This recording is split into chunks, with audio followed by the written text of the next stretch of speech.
rekan-rekan jurnalis yang saya banggakan yang telah hadir di ruang konferensi pers Gedung Merah Putih KPK sore hari ini. Pada kesempatan kali ini, Komisi Pemberantasan Korupsi akan menyampaikan press release untuk perkara gratifikasi PNS atau mantan ya, ex PNS pajak, yang lengkapnya dan detailnya akan disampaikan oleh Bapak Direktur Penyidikan. Waktu dan tempat kami persilakan.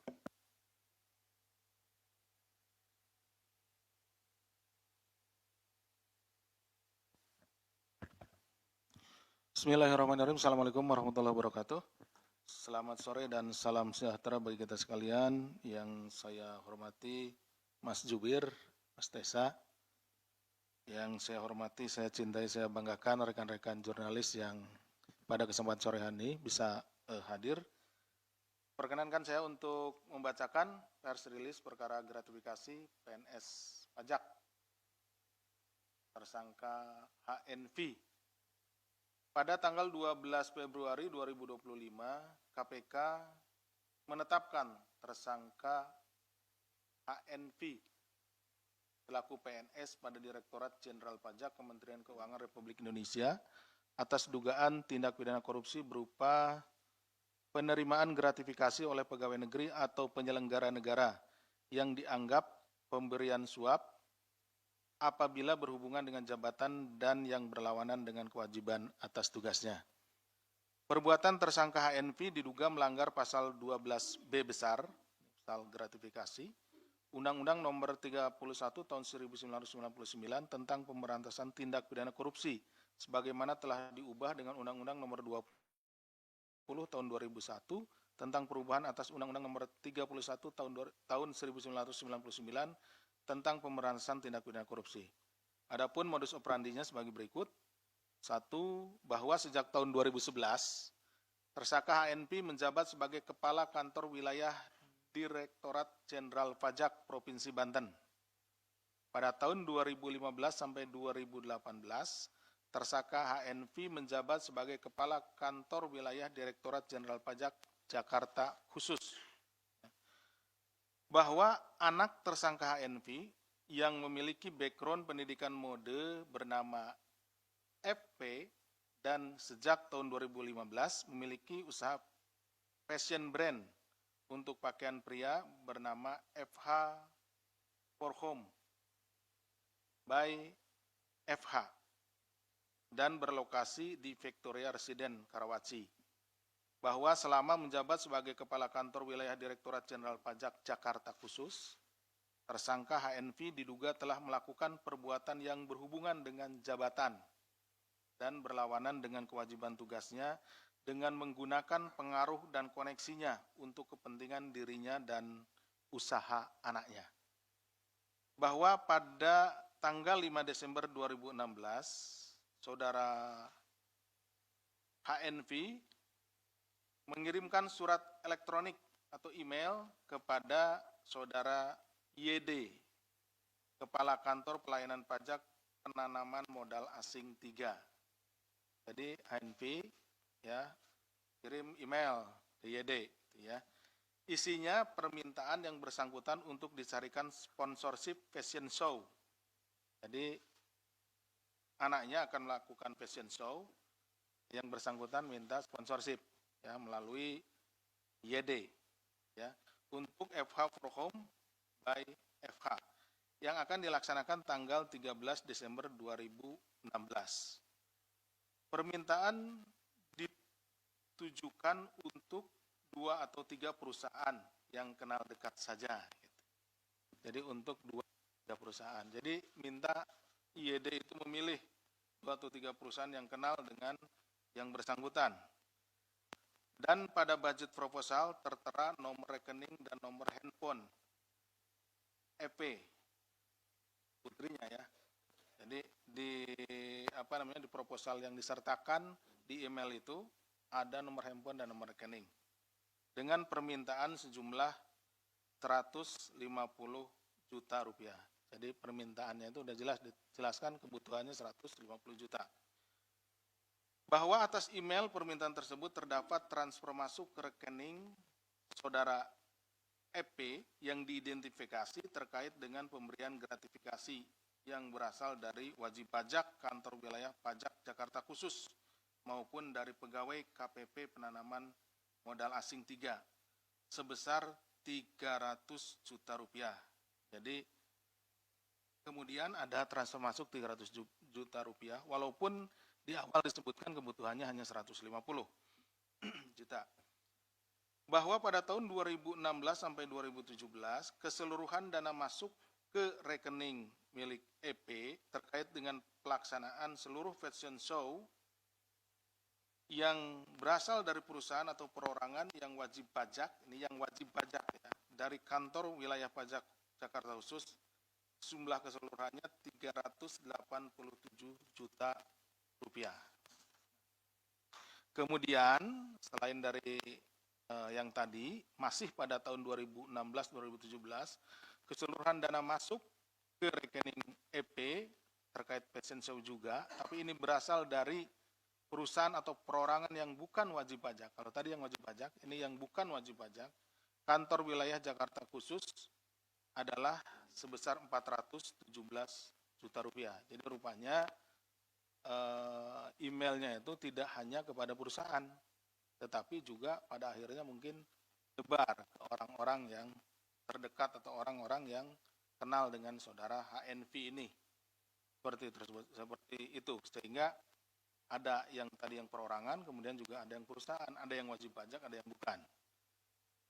Bahwa seluruh penerimaan gratifikasi berupa sponsorship pelaksanaan fashion show jumlahnya dijumlahkan kemudian ya, jadi 804 juta. Di mana perusahaan-perusahaan tersebut menyatakan tidak mendapat keuntungan atas pemberian uang sponsorship untuk kegiatan fashion show. Tidak mendapatkan exposure atau keuntungan lainnya. Jadi ini nanti yang akan membedakan dengan suap ya. Suap itu ada kepentingan dari pihak yang pemberi suapnya seperti itu. Bahwa pada periode tahun 2014 sampai 2022, saudara HNV diduga beberapa kali menerima sejumlah uang dalam bentuk falas dolar Amerika dari beberapa pihak terkait melalui saudara BSA. Selanjutnya saudara BSA melakukan penempatan deposito pada BPR menggunakan nama pihak lain dengan jumlah yang sudah diketahui sebesar 10.347 juta 10.000 dan pada akhirnya melakukan pencairan seluruh deposito dan ditransfer atau dimasukkan ke rekening saudara HNV sejumlah 14.834.634. Jadi ini sistemnya dia memutar gitu ya. Dikelola dulu oleh saudara BSA, ditempatkan pada rekening tertentu, bukan rekeningnya HNV, tapi kemudian setelah ditempatkan ditarik kembali, kemudian di store ke rekening HNV. Ujung-ujungnya tetap di store ke rekening HNV. Bahwa pada periode 2013 sampai 2018, HNV melakukan transaksi keuangan pada rekening-rekening miliknya melalui perusahaan valuta asing dan pihak-pihak yang bekerja pada perusahaan valuta asing keseluruhan berjumlah 6.665.006.000. Bahwa saudara HNV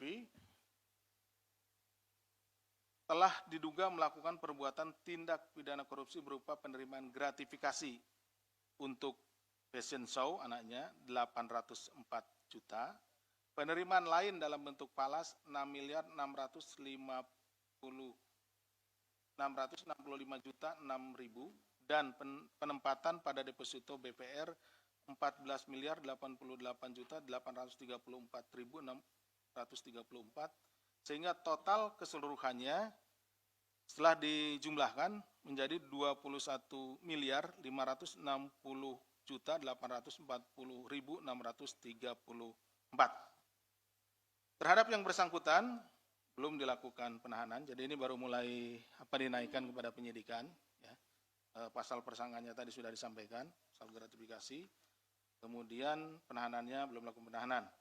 Saat ini penyidik fokus untuk mengumpulkan dan melengkapi alat bukti, pemeriksaan saksi-saksi, dan termasuk juga melakukan aset tracing terhadap tersangka HNV. Demikian yang bisa kami sampaikan. Terima kasih. Kami kembalikan kepada Mas Juwir. Assalamualaikum warahmatullahi wabarakatuh. Waalaikumsalam. Baik, saya tambahkan rekan-rekan bahwa pada tanggal 19 Februari tahun 2025, Komisi Pemberantasan Korupsi telah mengeluarkan surat keputusan nomor 109 tahun 2025 tentang larangan bepergian ke luar negeri terhadap satu orang berinisial MH alias MHJ. Untuk diketahui bahwa per tanggal 12 Februari 2025, penyidik KPK telah mengeluarkan surat perintah penyidikan dugaan penerimaan gratifikasi yang diduga dilakukan oleh seorang tersangka terkait dengan jabatan beliau di Ditjen Pajak Kementerian Keuangan Republik Indonesia. Untuk proses penyidikan sebagaimana yang tadi sudah disampaikan masih berjalan. Larangan bepergian ini tertuang dalam surat pimpinan KPK nomor 300 tahun 2025 karena keberadaan yang bersangkutan di wilayah Indonesia dibutuhkan dalam rangka proses penyidikan. Untuk keputusan ini berlaku untuk 6 bulan ke depan. Demikian tambahannya seputar perkara yang tadi sudah dijelaskan oleh Bapak Direktur Penyidikan. Silakan untuk rekan-rekan bagi yang ingin bertanya seputar perkara ini dipersilakan.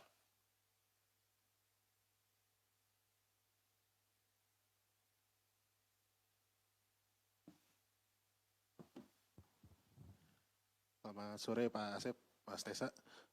Ingin ada 2 pertanyaan. Yang pertama untuk TSK HNV ini apakah saat ini masih aktif di Ditjen Pajak atau sudah pensiun? Dan yang kedua ini untuk awal laporannya ini ada yang dilaporkan atau pengembangan dari kasus yang sudah ada? Itu aja, makasih.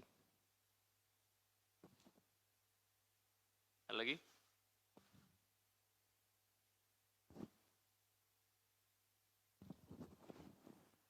Izin Pak Asep, ini masih kaitannya masih di kasus di Ditjen Pajak Kemenq Pak, tapi bukan kasus ini, lebih ke Rafael Alun. Dulu kan ada penyelidikan Wahono tuh Pak, nah itu udah sampai mana ya Pak sekarang? Maksudnya masih ditangani kah atau gimana? Itu aja Pak, makasih.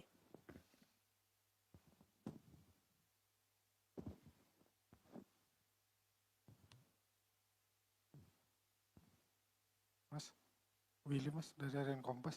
Tadi Mas Taisa bilang MH sama HNV ini orang yang sama nggak? Sama. Oh sama, betul. Nah baru tadi kan menyalahgunakan jabatannya gitu Mas. Kira-kira dalam rangka apa ya Mas? Karena kan kantor pelayanan pajak dan kantor wilayah pajak, nah itu untuk apa dan juga gratifikasinya dalam rangka apa Mas? Tadi mungkin belum terungkap ya Mas. Uang-uang itu untuk apa diberikan gitu Mas ibaratnya dari pemberi ini? Lagi? Cukup ya, 3 aja. Silakan Bapak Dirjen. Terima kasih. Saya yang ingat, yang Mbak Tasya saya namanya. Ya, yang ingat namanya saya Mbak Tasya. Gitu. Wow. Baik, ada 1, 2, 3, 5 pertanyaan ya dari 3 penanya. Yang pertama, apakah ini masih aktif atau sudah resign?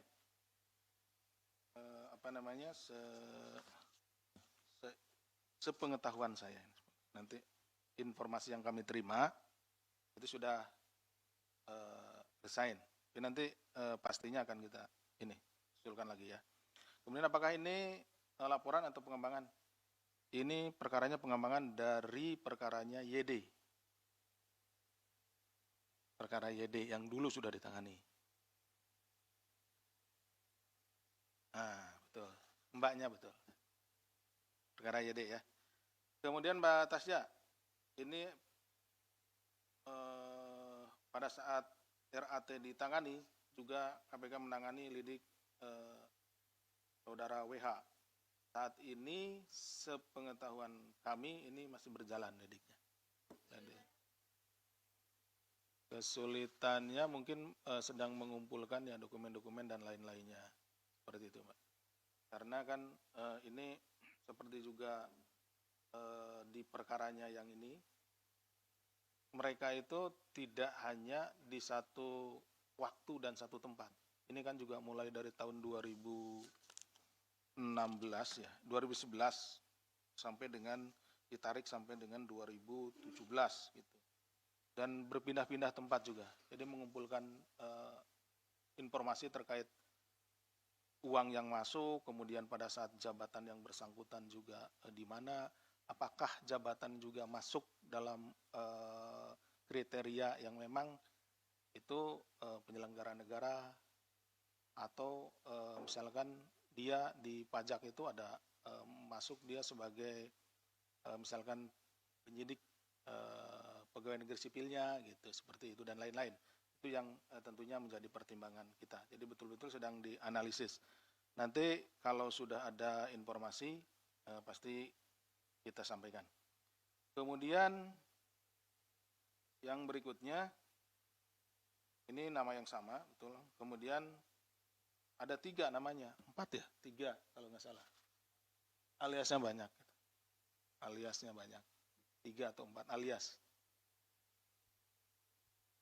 Nah, itu kami temukan di KTP, kemudian juga di paspor, sehingga ketika kita melakukan cekal, termasuk juga nama aliasnya.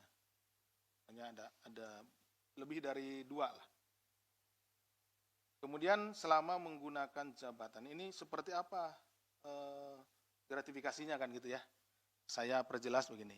Pertama, ketika dia menjabat di Kepala Kantor Wilayah Jakarta khusus ya.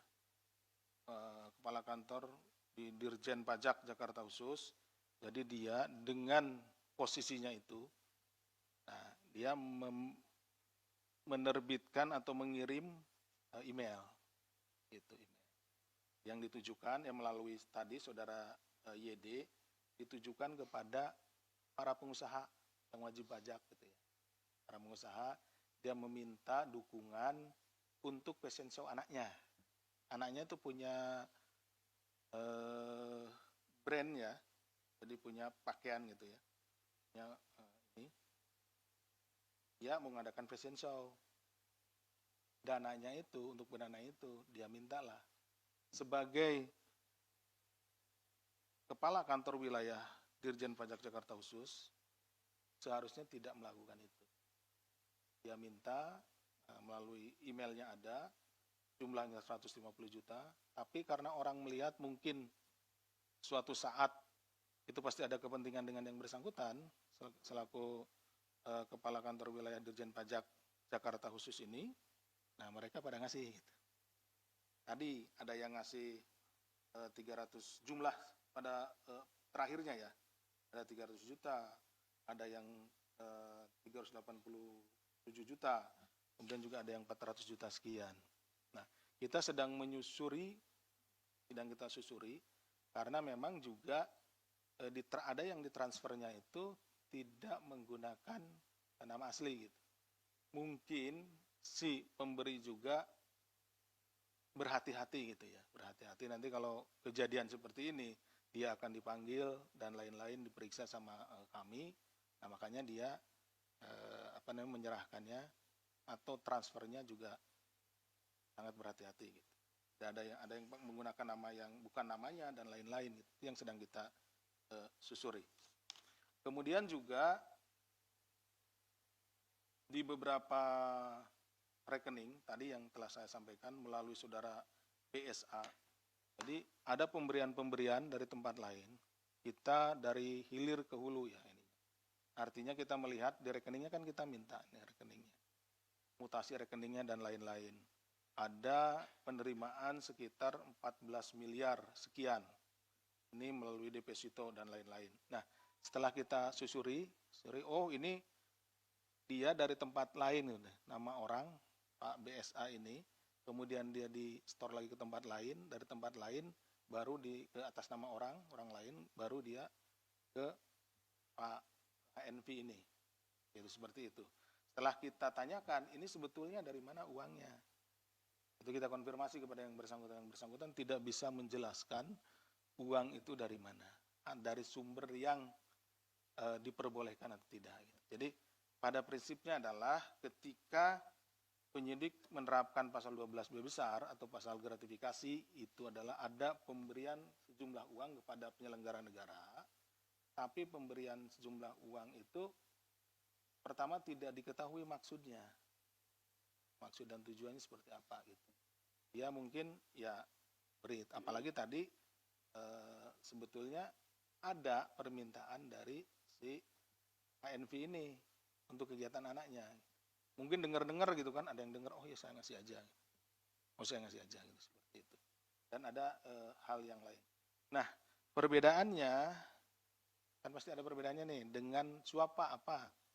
Kalau suap si pemberinya itu memiliki keinginan, misalkan dia ingin sesuatu kalau terkait dengan pajak, mungkin di sini apakah nanti pajaknya supaya diurus dan lain-lain, apakah pajaknya juga mungkin nanti nilai pajaknya bisa dinegosiasi dan lain-lain sehingga beri sesuatu. Nah, ada meeting of mind-nya, ada pertemuan kehendaknya di situ, yang memberi juga berkehendak sesuatu, yang si bapaknya, yang ini orangnya ini, tersangka ini menerima sesuatu dan melakukan apa yang dilakukan. Seperti itu perbedaannya. Kemudian tiga nih, ada suap, kemudian gratifikasi, ada yang satu lagi dengan pemerasan. Kalau pemerasan biasanya yang lebih aktif itu adalah si yang menerimanya, si penyelenggara negaranya. Penyelenggara negara, misalkan ada si penyelenggara negara yang memiliki kewenangan untuk menerbitkan sesuatu, misalkan menerbitkan izin, datang orang, misalkan mau ngurus izin, kata si penyelenggara negara ini gini, Pak, izin akan saya keluarkan kalau Bapak memberikan uang misalkan 10 miliar. Kalau enggak Bapak mengeluarkan 10 miliar, ngasih saya, tidak akan saya izinkan. Tidak akan saya berikan izin, terbitkan izinnya. Nah itu, situ terjadilah pemerasan, seperti itu. Jadi dia udah lebih aktif. Tapi kalau yang datang itu dari awal sudah bilang, Pak, saya mau bikin izin nih Pak, saya punya uang misalkan 1 miliar, bisa nggak Pak, Bapak membantu saya menerbitkan izinnya. Terjadilah di sana misalkan tawaran, jangan segitulah, naik 1,5 miliar misalkan. Nego, naik. Nah itu terjadi suap. Kalau ini pemaksaan, yang tadi kan, itu beda di antara tiga itu. Nah, kalau yang tadi gratifikasi tidak diketahui, tiba-tiba datang misalkan dalam rangka acara apalah gitu, tahu, datang membawa sesuatu, atau tiba-tiba dia mengirim uang, gitu. Karena dia kedekatan, kenal dan lain-lain. Belum ada keinginan apapun, belum ada masalah apapun di antara mereka berdua. Gitu. Makanya di sini kalau ini kita bisa menyusuri dan diketahui adanya meeting of mind di antara si pemberi dan si penerima, larinya nanti kita ke suap. Seperti itu ya. Oke, Om, saya pahami. Oke. Demikian mungkin sementara yang bisa kami sampaikan. Siap. Terima kasih banyak Bapak Direktur Penyidikan. Untuk mau nanya. Nama saya Haris, maksudnya mungkin nggak larinya ke TPPU? Karena kan tadi ada penyamaran aset ya, maksudnya uang yang dari tabungan ke satu ujungnya ke HNP Hanif itu. Ya.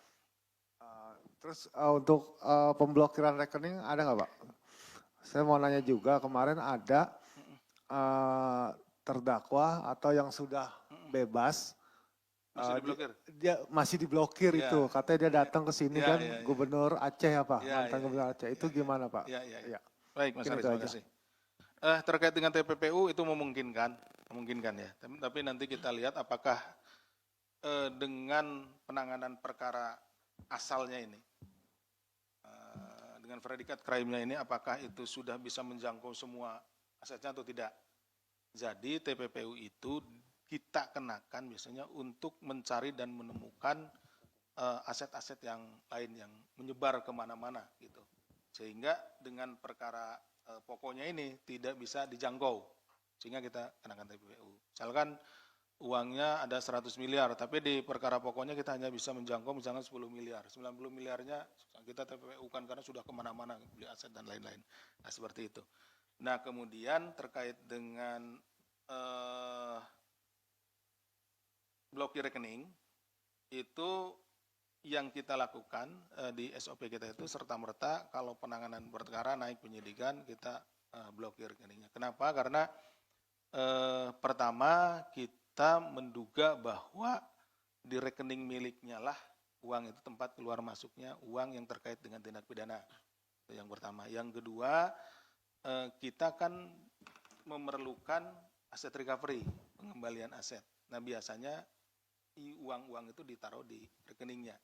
Paling tidak rekening atas namanya, atas nama keluarganya. Seperti itu kita ini.